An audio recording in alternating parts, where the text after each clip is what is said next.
My name is Christopher Peter and welcome to the Christopher Peter Review.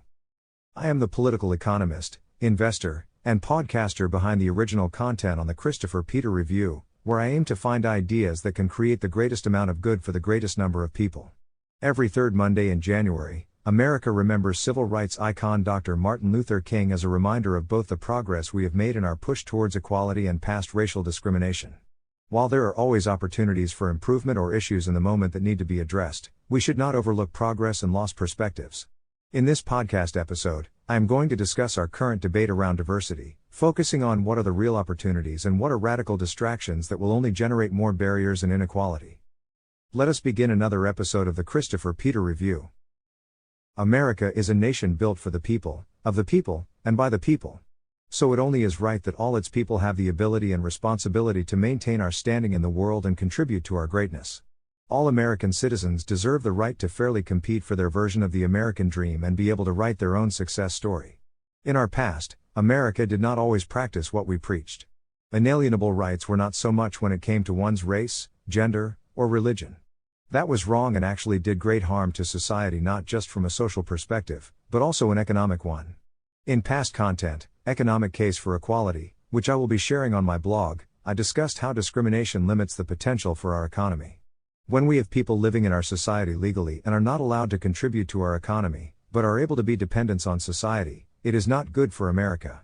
We need everyone championing our American economy. We must recall Dr. King's message of unity, equality, and color blindness, where we do not judge each other by our demographics, but the quality of our character. America has made great progress regardless of what some people's political agendas want you to believe.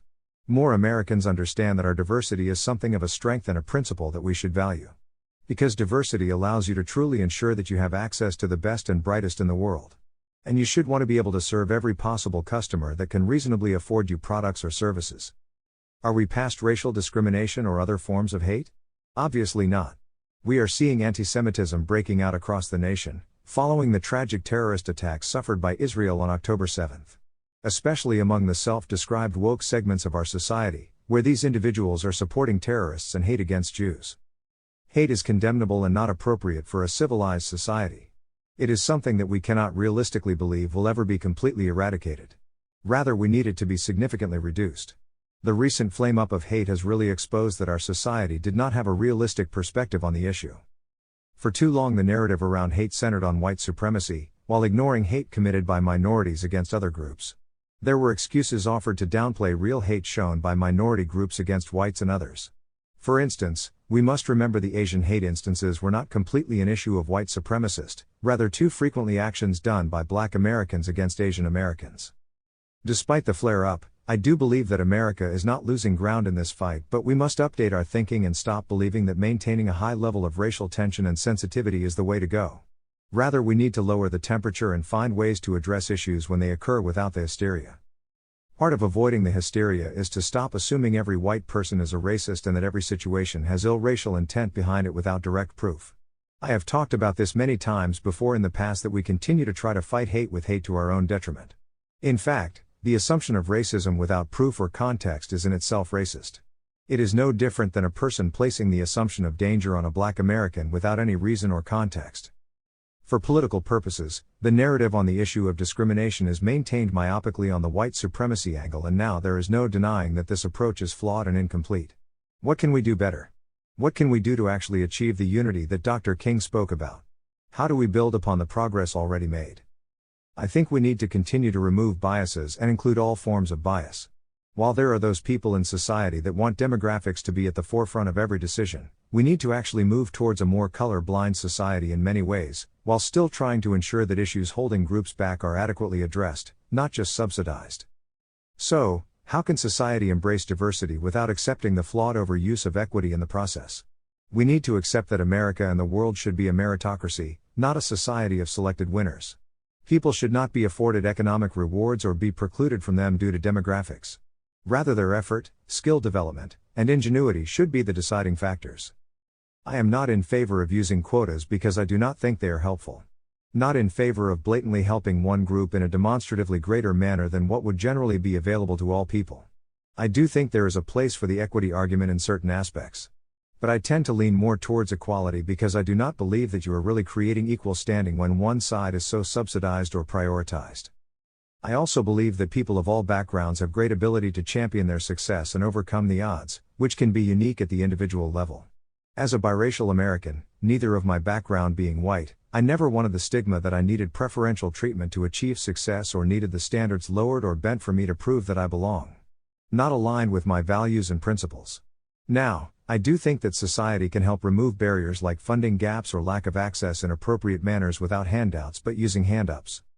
I think we can be more inclusive and free of bias without picking winners and losers through government decree. I always believe that the best performers should get the rewards for their hard work.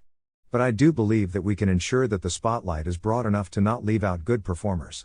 For instance, I may be against quotas in terms of final hiring. I do think ensuring that your pipelines for candidates are diverse is highly important. How can you be sure that you have the best candidates if you have not exposed yourself to the broadest pool of people? I saw a recent spat of whether society should look like sports or should sports look like society? I think society should operate in the same meritocracy as sports to ensure that results matter, not demographics. There are some people who obsess that companies look like census data, but that is not realistic because people tend to pursue different career paths in different proportions.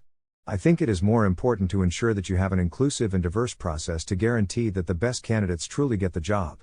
Hopefully, we get to a point where we do not overly focus on demographics and just focus on the quality of character, ambition, ingenuity, innovation, and demonstrated ability. Now, let us bring Jennifer into our discussion. Race in America is always going to be a hot topic for our society and our political discourse.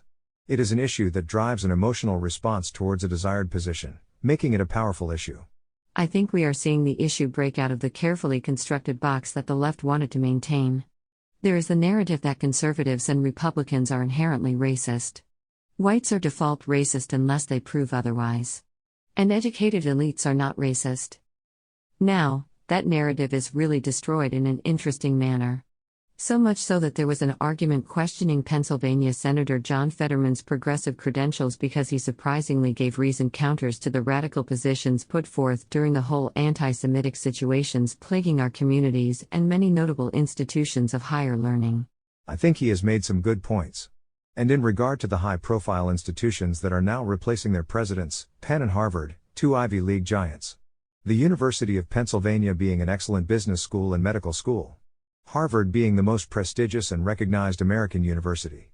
Both completely botched their handling of the anti-Semitism on their campuses.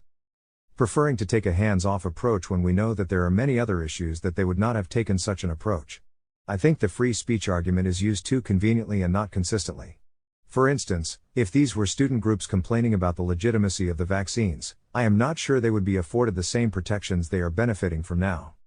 I am glad to see that many institutions have come to their senses. Probably not because of a moral epiphany but a natural response when donors pull their money. Many people on the left want to place blame for every flare-up on former President Donald Trump. They claim he gives too much of a platform for hate. Yet, they cannot provide a real example of that. We are seeing more readily available examples from the left and progressives than Trump. We even heard people say that America was already past racism until Trump came into office, which does not hold water with actual events and facts. Many of the controversial incidents that sparked social outrage happened before Trump even announced he was running for president the first time. Trump is a lightning rod for criticism, fairly and unfairly. And progressives and the media will use any issue to cast a negative light on him.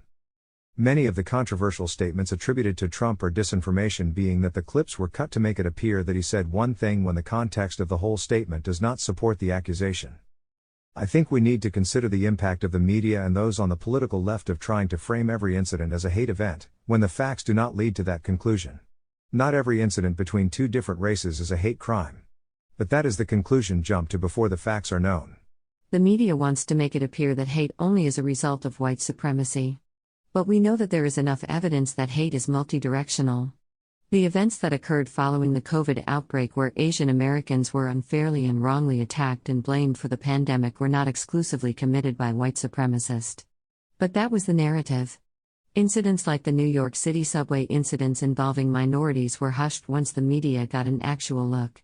I am not sure that the left is actually trying to fight hate but want to use platforms to exercise their white guilt. Consider that many of the major incidents seem to happen in progressive liberal-run cities and states. Yet, people are distracted by the narratives rather than the actual results. In many of these progressive areas, there is an importance to see what it looks like on the ground.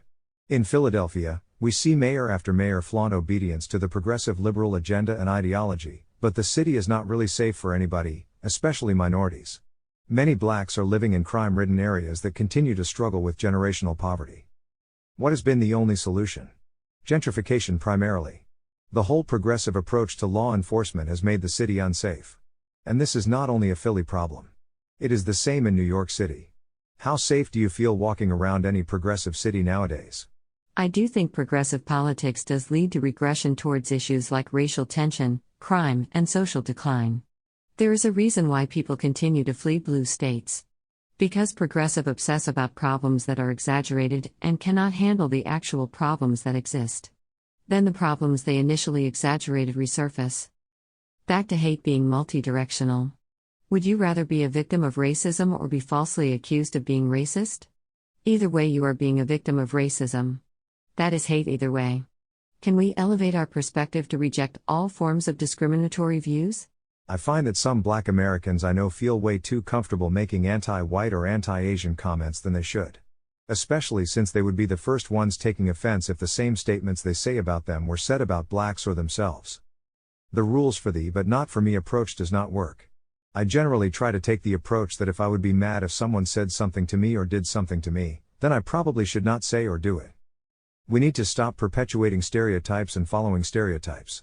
The same people that complain about the dangers of social constructs are the same people that create harmful ones in their places and actually follow the ones that they claim to be harmful. Finally, you mentioned that you are not really a fan of equity but generally support equality. I think it is important to dive more into that. The difference being equity society takes measures to rebalance situations so that there are equal outcomes, and equality being where biases are removed and the chips fall where they land without regard to the starting spots of groups or individuals. I generally do not think society or any organization should subsidize one group blatantly more than another. There are always excuses for why people need help.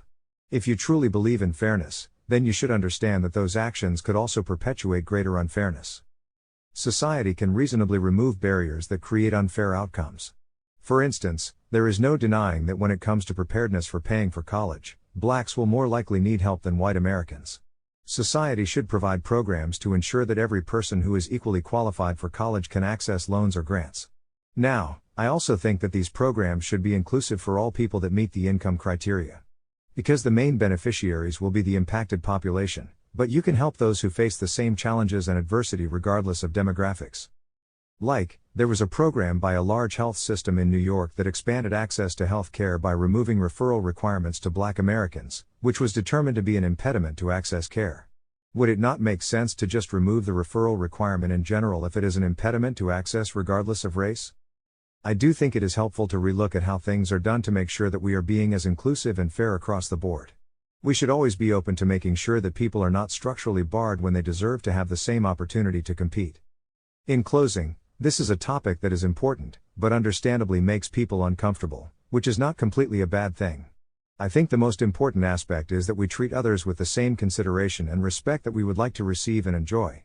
We have more in common than the differences we obsess about. We just have to give ourselves room to realize that.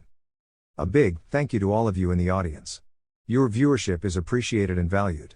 Please follow the Christopher Peter Review on social media and continue to visit www.crcreview.com for new episodes. Thank you once again. Until next time.